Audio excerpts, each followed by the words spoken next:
Madhava Kunja Bihari.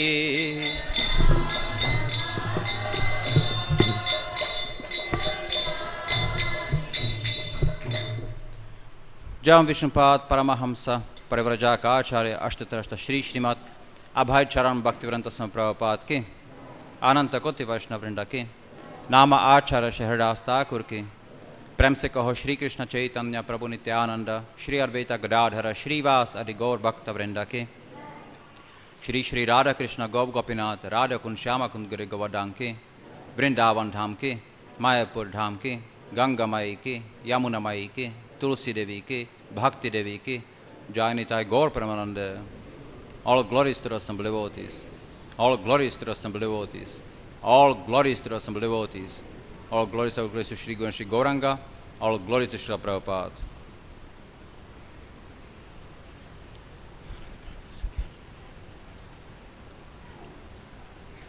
Om Namo Bhagavate Vasudevaya. Om Namo Bhagavate Vasudevaya. Om Namo Bhagavate Vasudevaya.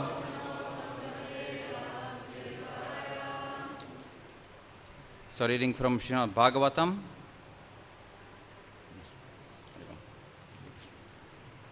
Canto 8, chapter 16 and text 21.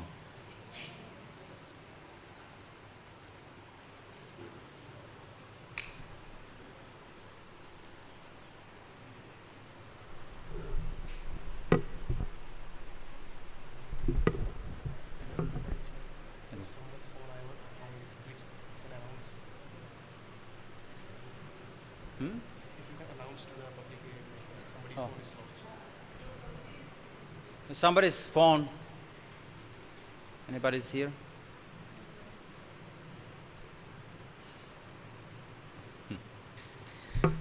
Okay. So please repeat. Sa vidhasyate te kaman harir dinanukampanaha Amogha Bhagavat Bhaktir Netareti Matir Mama Savidasyati te kaman Harir dinanukampanuhar Amogha Bhagavat Bhaktir Netareti Matir Mama Savidasyati te kaman Harir dinanukampanaha Amogha Bhagavat Bhaktir Netareti Matir Mama Savidasyati te kaman Harir dinanukampanaha Amogha Bhagavat Bhaktir Netareti Matir Mama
Mataji's.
Saha He Vasudeva Vidyasyate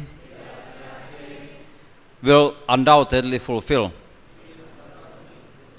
Te your Kaman desires. Harihi, the Supreme Personality of Godhead. Dina, unto the poor. Anukampanaha, very merciful. Amogha, infallible. Bhagavat Bhakti, devotional service unto the Supreme Personality of Godhead. Na, not. Itara, anything but Bhagavat Bhakti. Iti, thus.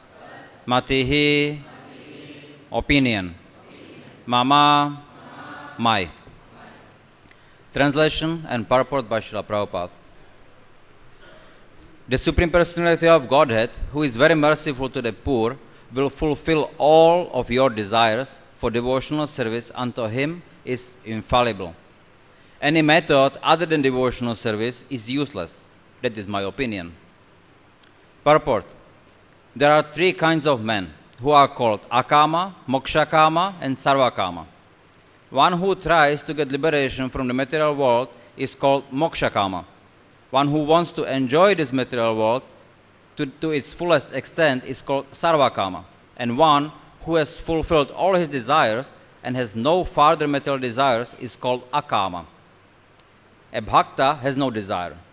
Sarvapadi vinirmuktam tat paratvena nirmalam. He is purified and free from material desires. The mokshakami wants to achieve liberation by merging into the existence of the Supreme Brahman, and because of this desire to merge into the existence of the Lord, he is not yet pure. And since those who want liberation are impure, what to speak of the karmis who have so many desires to fulfill? Nonetheless, the Shastra says, Akamak sarvakamo va mokshakama udaradhi tivrena bhakti yogena yajeta purusham param. Whether one desires everything or nothing, or desires to merge into the existence of the Lord, he is intelligent only if he worships Lord Krishna, the Supreme Personality of Godhead, by rendering transcendent loving service. Bhagavatam 2.3.10. Kashyapa Muni saw that his wife, Aditi, had some material desires for the welfare of her sons, but still he advised her to render devotional service to the Supreme Personality of Godhead. In other words, everyone, regardless of whether he is a karmi, jnani, yogi or bhakta, should invariably take shelter of the lotus feet of Vasudeva and render transcendent loving service unto him, so that all his desires will be duly fulfilled. Krishna is Dina Anukampana. He is very merciful to everyone. Therefore, if one wants to fulfill his material desires, Krishna helps him. Of course, sometimes if a devotee is very sincere, the Lord, as a special favor to him, refuses to fulfill his material desires and directly blesses him with pure, unalloyed devotional service.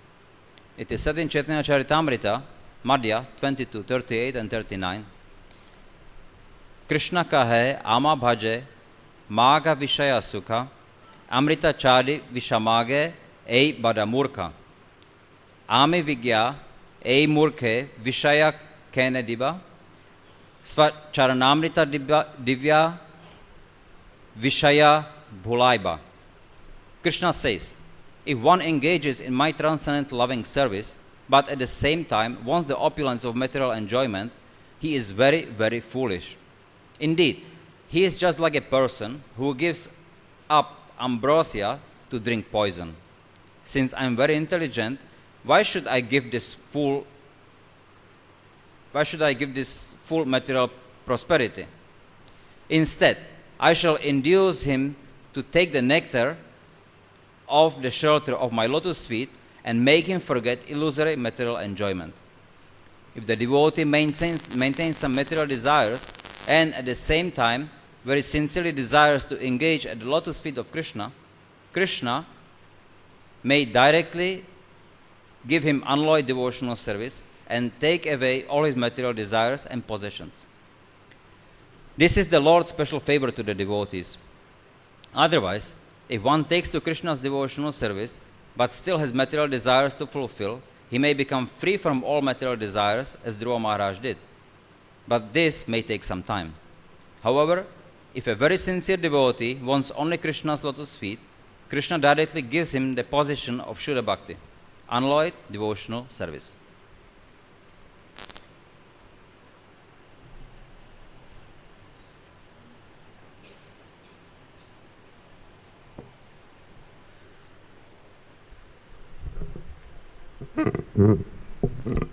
So, here in this purport, Srila Prabhupada then is bringing up some very, very important points. And the most important point here is that whether we take up the devotional service or not, it's depending purely upon us. We cannot blame anybody else. We may come in contact with pure devotees.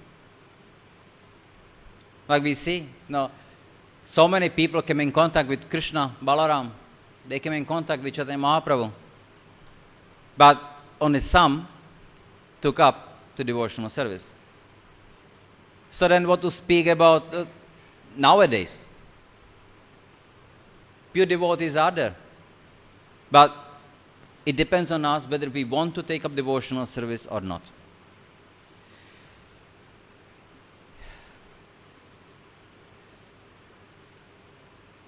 If, like we see, the important point of how we decide, what is our consciousness?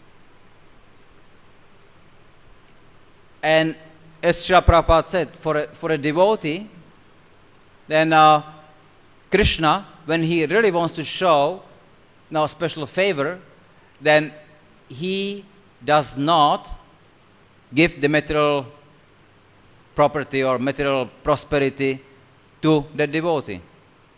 But Srila Prabhupada mentions that those who are actually ready for it, pure devotees. What it is that if the devotee still has some material desires, that's not a big deal. We see Aditi, okay, she has materialistic desires. Okay. But then as she learns how to properly apply those in connection with the Lord, then it's devotional service. But if they are not connected, so anything, even not just karmis, but also jnanis, and even the yogis, as we heard, not connected to Krishna, not connected to the service to Krishna, it's useless. So what we need to do, learn how to connect what we do. There are two main principles. Always remember Krishna, never forget Krishna. So ultimately, we would like to always remember Krishna. But if we cannot, then we should practice, then never forget him. That means always remember is always chant the holy name. You will never forget Krishna. Examples, we have Haridas Thakur. His only service was to chant the holy name. Never forget Krishna. If he cannot, fine. Then follow the regulative principles. Make sure you don't break the regulative principles. Why? Because it will displease Krishna, displease Guru. So that way, we will always remember not to forget him. But if we don't do even that, then what are we doing? Then the devotional service is not really of a great quality. And then we also heard from the Shastra, Chaitanya Mahaprabhu speaks, Now, if the devotee practices devotional service, fine. He does something. Devotional service, even attempt to do devotional service, is the most pious activity. So then, if the devotee does not make it back to Godhead in this lifetime, okay, no problem, right? Then he will take next birth in the devotee family or some very high-class Brahmana family. Or at least it will be some rich man's family, so then he will get all the opportunities to continue in his devotional service. Sounds good. But it's not as easy. Now, if we look at how many, just taking birth, and even taking birth in a devotee family, it does not guarantee that the child will grow up to be a great devotee. He is an individual. The parents are individual. Nobody can guarantee. So, very much depends on the association. And the child, he grows in wrong association, then he will he may choose something else than really devotional service, or at least not be very serious. The Maya is very strong. So, same being born in a rich family. Fine, okay, that's good. No, you got all opportunity. But where is the guarantee that you will get the good association, or even get the good association, or that you will take it and you will continue? Now, it's a risk. It's a risk to think that, anyway, I can just be less serious this lifetime, and next lifetime, of course, I will get a good birth. In devotee family, I can continue that time. Now, doing so, then what also happens that because of so many pious activities the devotee performs, then okay, he will go to heaven maybe. Because pious activities go and enjoy in the heaven. He deserves it.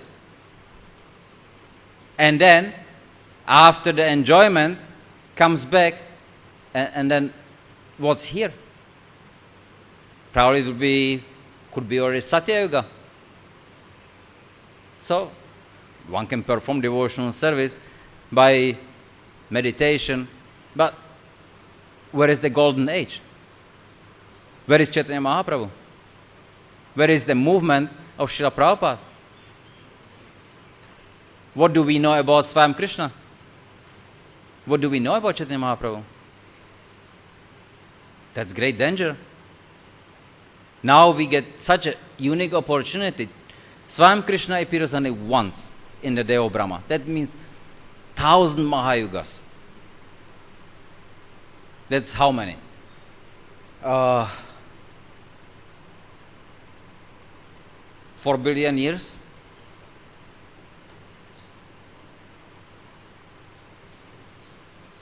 Such an opportunity we have, but we have to take it.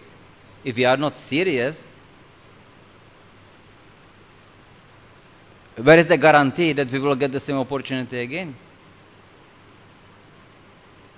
So, this is just to little contemplate in what perfect situation now we are. And all we need to do then to decide to take up devotional service.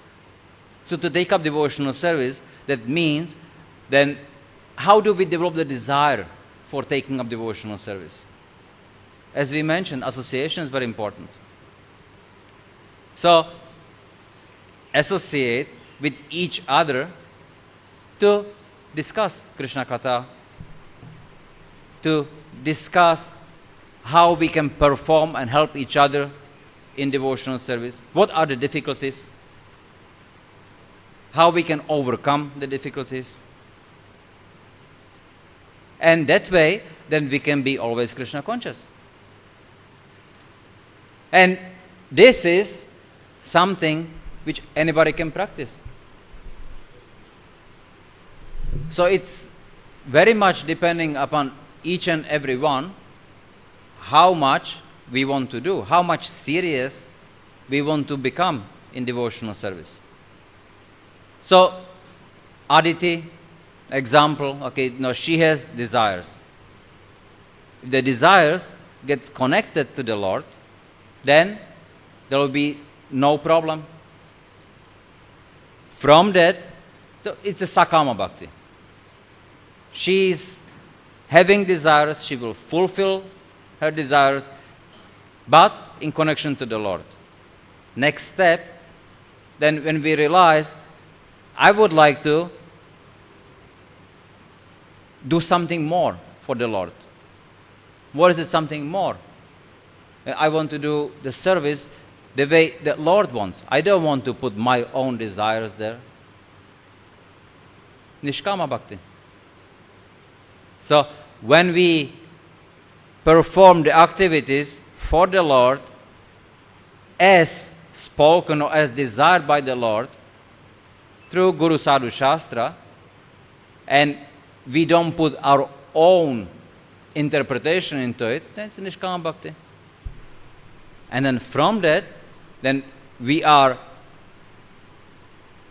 fully surrender to the Lord and have Lord completely control us, and Prema Bhakti. Under the influence of the Lord and the Lord's devotees, then we can fully develop the loving service unto the Lord. So opportunities are there, but we need to take it up very seriously. So then how do we do it? Because the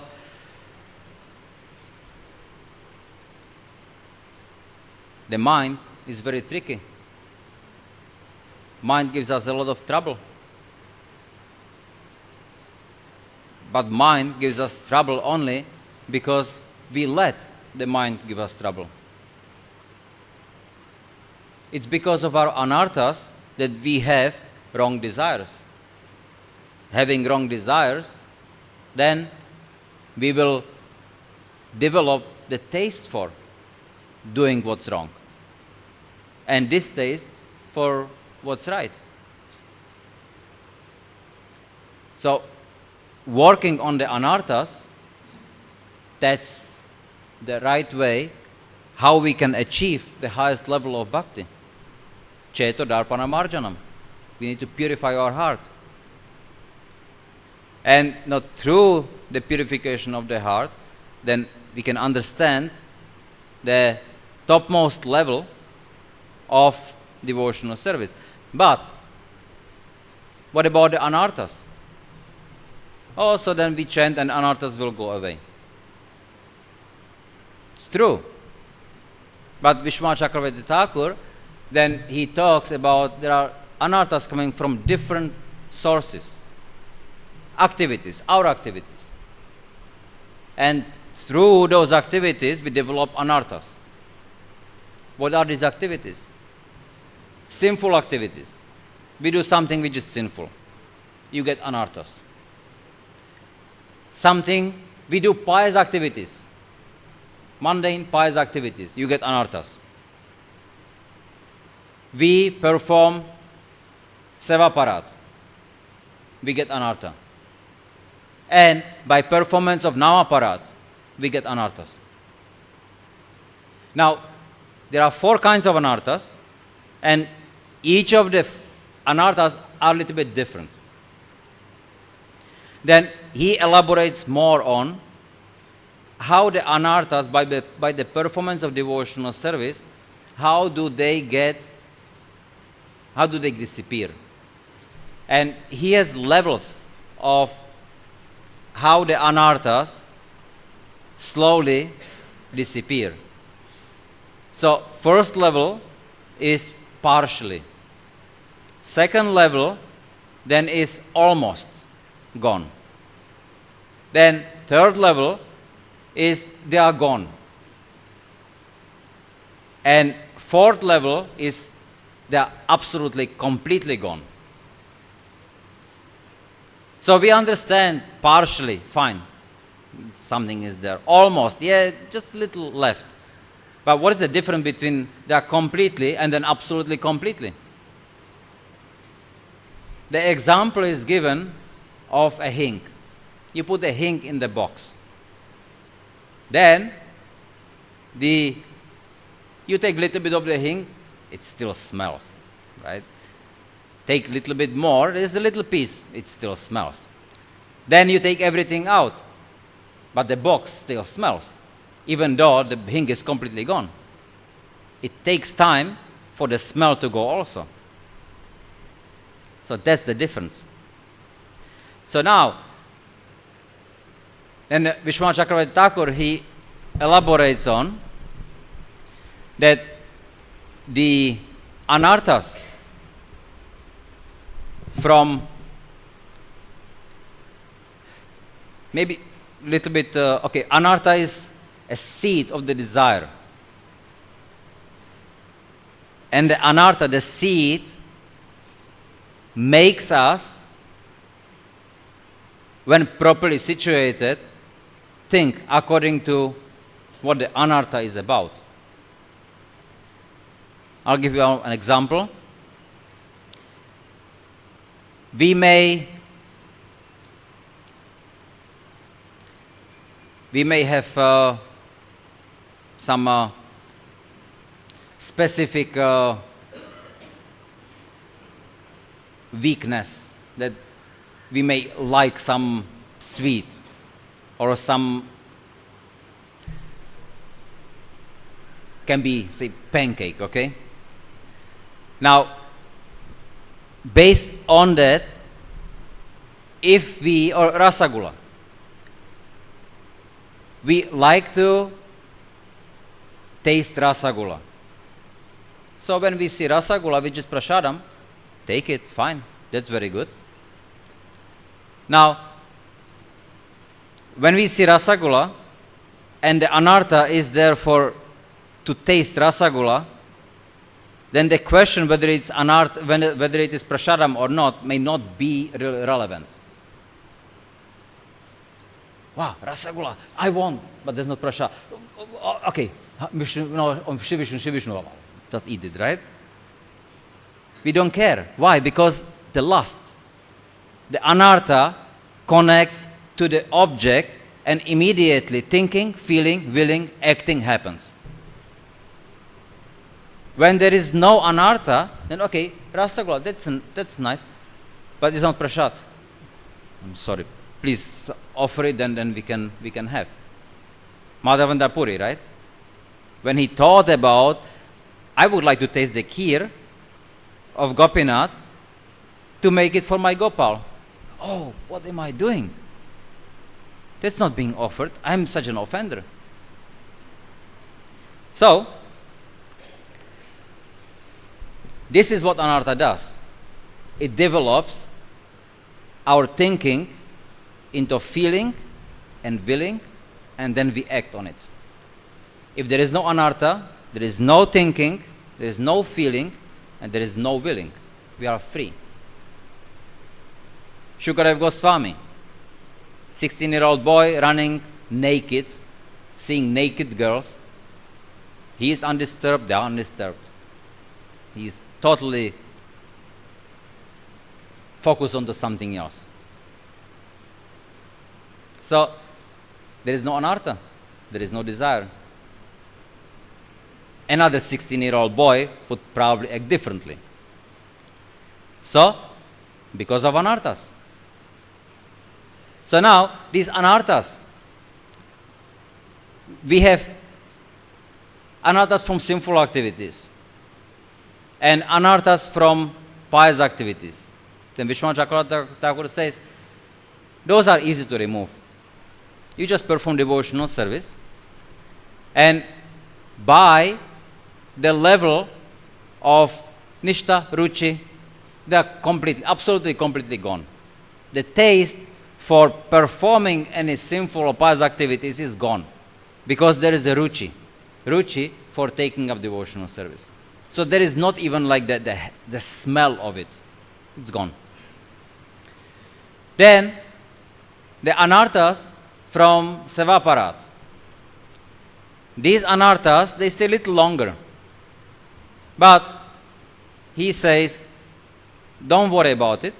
You just perform devotional service. And by performance devotional service, the anarthas from Sevaparat, means from doing devotional service, will also go. At the time of asakti, then they are absolutely completely gone. No problem. But there is a real danger. A danger is from Namaparat. He says that the anarthas coming from Namaparat, they get removed absolutely completely only at the platform of prema. What does that mean? That means that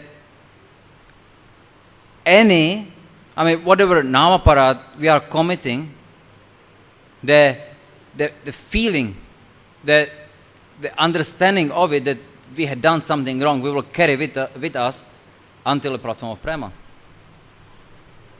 Which right now we may not even worry about it, right? Just doing some Namaparat, blaspheme someone, it may not hurt us very much. But it's wrong. We should get really hurt. We should really be very scared of committing any Namaparat. Because when we get purified, so these anarthas become more and more prominent. It's like if you have a cloth which is dirty, will you see some speck of dirt on it? No, because it's all dirty anyway. But as you start washing it, and the cloth becomes more and more clean, but there is one spot which you cannot wash. And you start to focus on the spot and you cannot wash it, and becomes very annoying. That's how it becomes more and more prominent. And because of that spot, you cannot wear it. That's what it does. The devotees, now, when they are on the higher platform, any resemblance of that, I was so foolish to do that, it's very disturbing.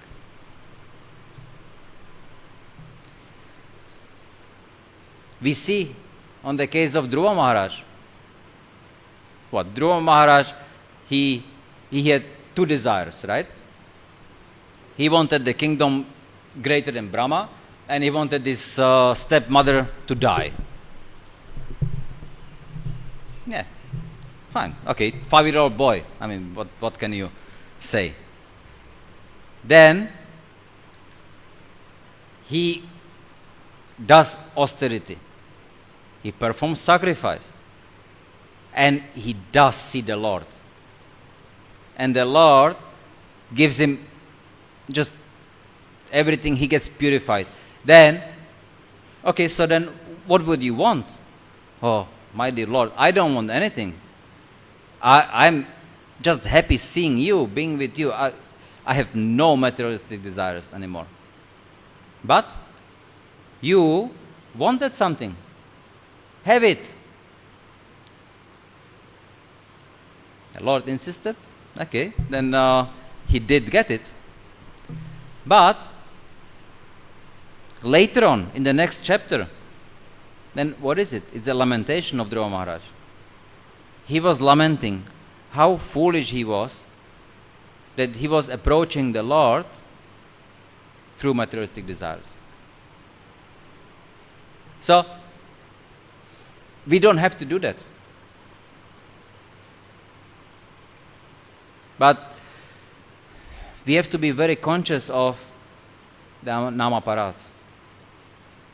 This is the Vaishnava's greatest danger.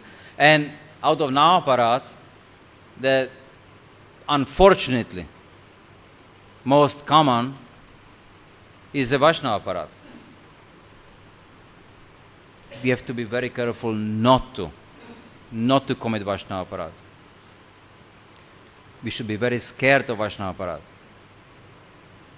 Then when we do that, then at least we stop creating more of these anarthas. We should not think that, committing Vaishnava Parat and then later on say, just sorry, that everything is finished. Everything will catch up with us later. So, let's take it seriously and not to commit Vaishnava Parat, not to commit any Nama Parat, so we don't have to later on face these difficulties in our devotional service. So this, if we can do that, then the performance, the coming to the high level of devotional service, it's easier. And anybody can do that. It's just a question of how we approach this simple knowledge. How seriously we take it.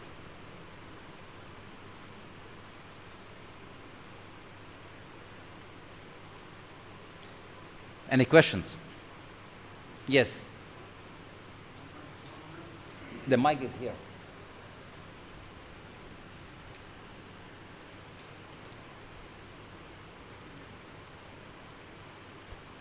Thank you very much, Priti Mashai, for your class. That was very inspiring. Not the most inspiring, but definitely very inspiring. One of the classes that I've heard. So my question is, I heard from Shyam Sundar Baba from Vrindavan. This, I don't know if this is true or not, but he was saying, you were talking a lot about anarthas, right? And for me, the biggest anartha I have in my heart is my sex desire. And so, this Shyam Sundar Baba, he was telling me that in the spiritual world, there is, in Golok Vrindavan, this sexual rasa is available for the Shanta, those who are situated in Shanta rasa, like the birds, the beasts, the snakes, the cows, the bulls, and also those who are situated in Madhurya Ras, the gopis. But for any of else, like the Vatsalya, the Sakya, and the Dasya Ras, it's not available. So my question is, how do you, have you heard anything regarding any scriptural evidence for that, or it doesn't really matter. These are not connected at all. The point is, our sexual desire here is lust. It's nothing to do with rasa. No, I'm not talking about a rasa in this material world. I'm talking about in the spiritual world, like. So is there? My question is: have you heard anything about that, or like in studying the scriptures or anything? Because I know I respect you as a very. Srila Prabhupada didn't speak about that. Okay. Didn't hear. And so then, just to finish the question, how would you advise someone who has an anartha for sex desire to get? What is the best number one way to get rid of this anartha? Or multiple ways, or just what is your recommendation? Being a brahmachari, senior brahmachari, and a senior teacher at the Gurukul. So look, sex desire is just another manifestation of lust. So just working only on sex desire and then maintain the other lusty desires just won't do. Well, what do you mean? What do you mean other lusty desires? Lust for food, for example. But isn't that a much better desire than lust for woman? Could be, but it's nonetheless lust. As long as there is lusty desire, then you are in trouble. And then, no, lust for food, tongue, belly, genitals. Anyway, it leads to lust for sex, right?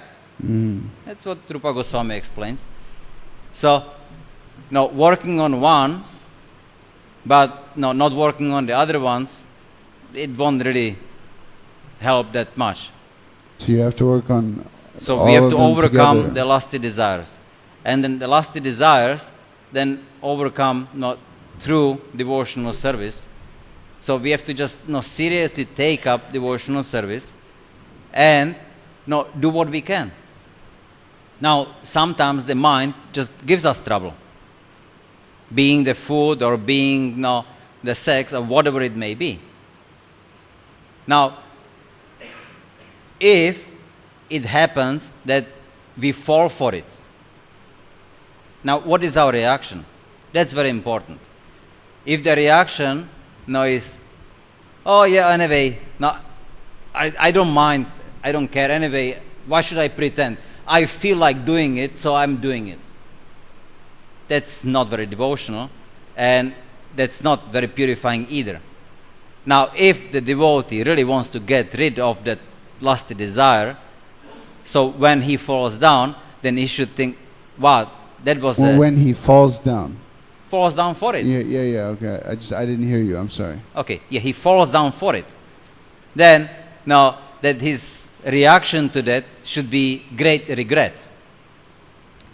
And he should try to figure out what was wrong, analyze the situation. How did I get into it? I didn't want to get into it, but I did. What could I do differently next time not to get into it? So using his intelligence to control his mind. That's how you could do it. Analyze what happened wrong. But if you don't care about it, you will not get rid of it. Do you follow what I'm saying? Yes, thank you very much. So, then, if we sincerely try to overcome our weaknesses, then the Lord, He is the one who gives the buddhi, right? He gives us intelligence.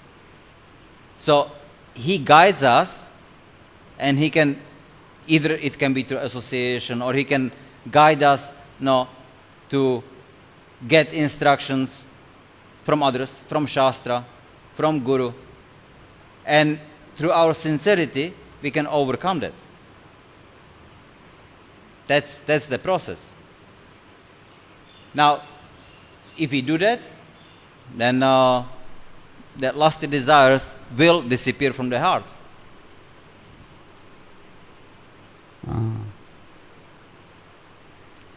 There is one, we went in Andhra Pradesh,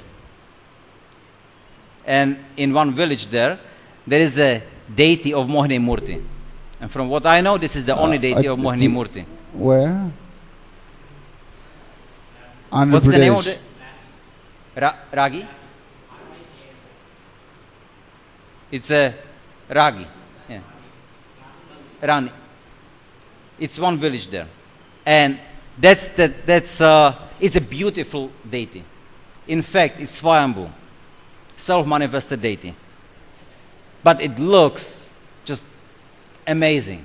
Now, from the front of the deity, you see Lord Vishnu. And from the back of the deity, it's Mohini Murti. And that's the time when Mohini Murti was going away, and Lord Shiva was running after her. So then, Lord Vishnu, then being merciful, so he turned around to give darshan to Lord Shiva as Vishnu, to show him, don't do that, no need. So, Lord Shiva got the darshan of Lord Vishnu, but at the back, still Mohini Murti. So, that deity specifically is meant for to pray to remove one's lusty desires. So maybe if you pray to that Mohini Murti Didi, then the lust desires will be reduced. Is that what you're saying? Sorry? Have you been to that Murti, that Didi? Have you been to that village? Yes, we went there just a few months ago. And what is the name of the village? Because I would like to go there actually. Like seriously, after hearing that. It's a Rajmundri nearby, and it was like maybe an hour and a half by bus. And what is the name of the mandir called? Mohini Murti. Mohini Murti. Right? Mohini Murti Mandir, and no? Pro, what is the village name? Rani. Rahi. Did we talk after? So, Pro, just a quick second Beautiful. question. And the deity, there is Dashavatar above the deity. There are various sages. Narada Muni is there. And there is a small little deity of Ganga Devi at the feet of Lord Vishnu. And there is water constantly coming from Ganga Devi. Ganga water. Haribo. And that's like a mystical thing that of Ganga Devi coming from the feet? Or Just when you go there, try to pray to get some him realization. or to her to remove all the lusty desires, not just sex, nothing, just all the lusty desires. Fully surrender. And then, with the proper mood, it will happen. Okay. Thank you. And then, Prabhu, you were saying, I was reading in Bhakti Vikash Maharaj's book, it says where, in the Brahma Vaivarta Purana, it says, women are the living chain that bind the conditioned soul to this world. So, my question is, you were talking about a lot about association. So, how would you advise someone as a brahmachari who I'm now practicing brahmacharya, but I told you this morning. I'm going to have to get married at some point because I can't control my sex desire fully. So, how would you advise a brahmachari to pick and choose his association in the best possible way? Because you mentioned a lot about association, and also Rupa Goswami states in the Bhakti Rasamrita Sindhu twice. First, he said you should stay away from bad association, and you should also try to find good association. And then Madhvacharya also states that you should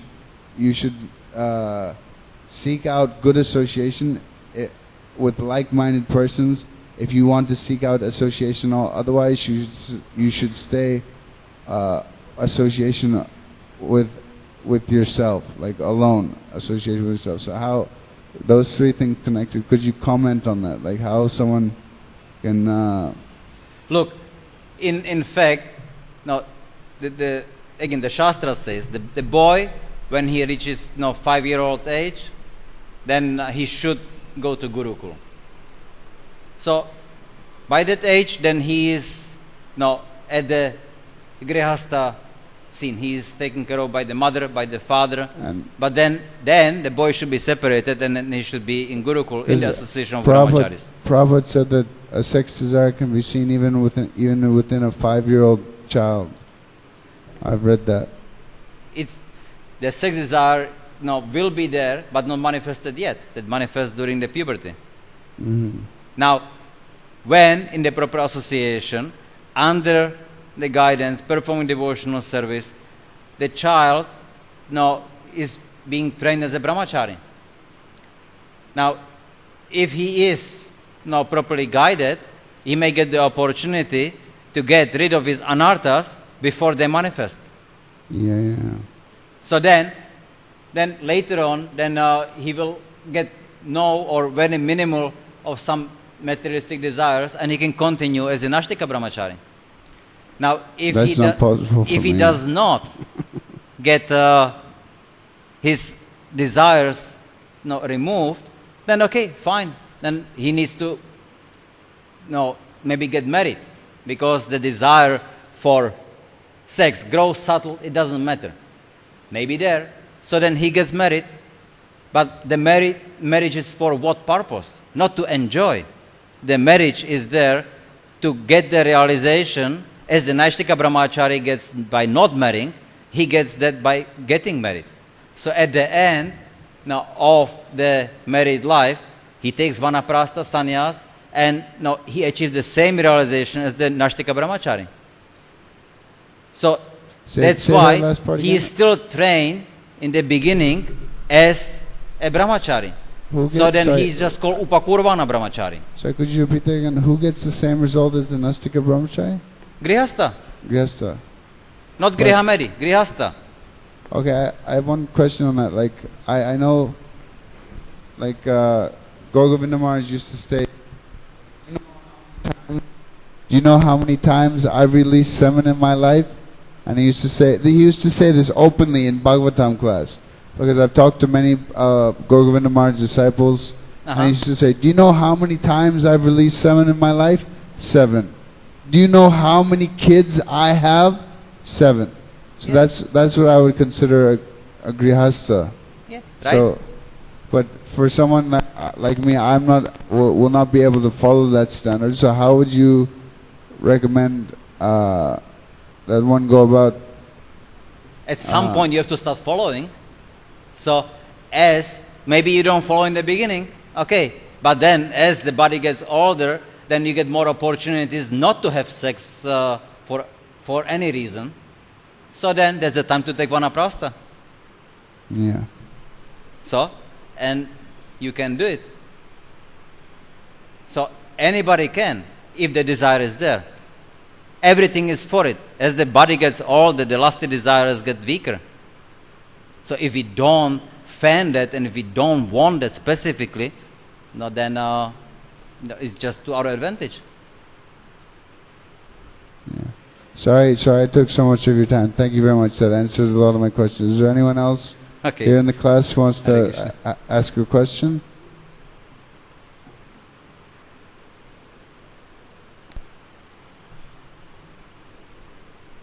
Hare Krishna. Hare Krishna. Hare Krishna. Yeah. I want to ask a question, like it is to one of the purport of Prabhupada, like in many of the purport, Prabhupada is mentioning that we are having thousands and thousands of desires, and it is flowing continuously through many lifetimes, and in this particular human form we are not able to control or even remember what were our past desire. And slowly when we come to devotional service, slowly the past desires, whatever material desires are there, they are little diminishing, but they still exist in a small stone form of a dust particle level also. So even if we try to control the mind, try to do sadhana, try to do devotional service, still within our mind some particles of those anartha, some Vaishnava aparad or something is still existing within our heart, core of a heart. Yes. So how to overcome all these things? See, you cannot overcome that yourself anyway. There's no chance. Because the influence is so great.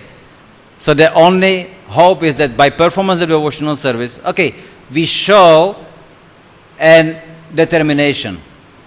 I really want to get rid of it. But I understand, Mahamaya is very strong.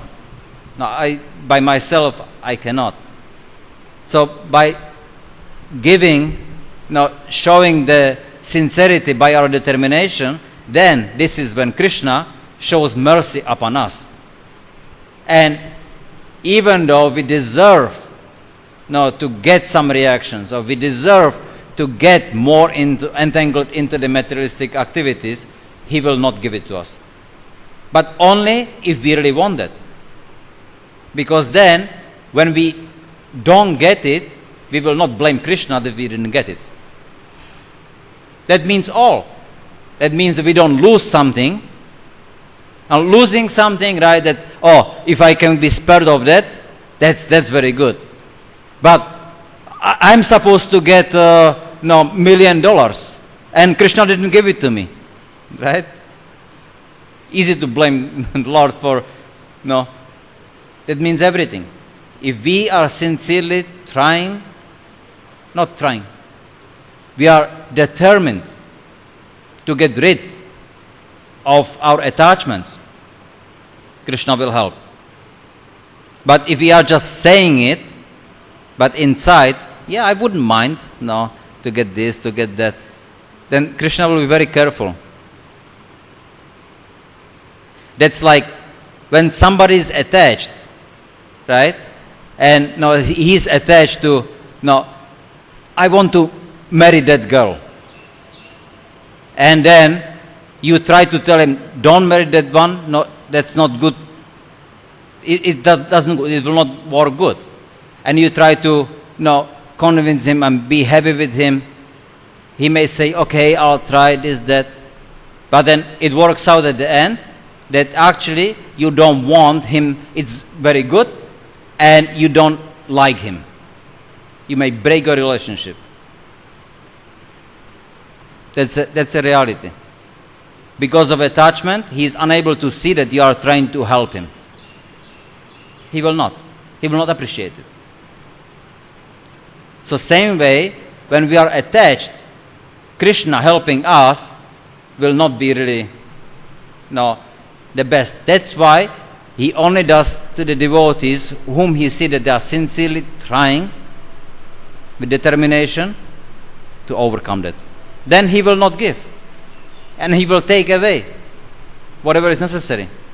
And that can happen in one moment. Yes? Hare Krishna. Granthraj Srimad Bhagavatam ki, Srila Prabhupada ki, Jai Nitai Gaur Pramanande.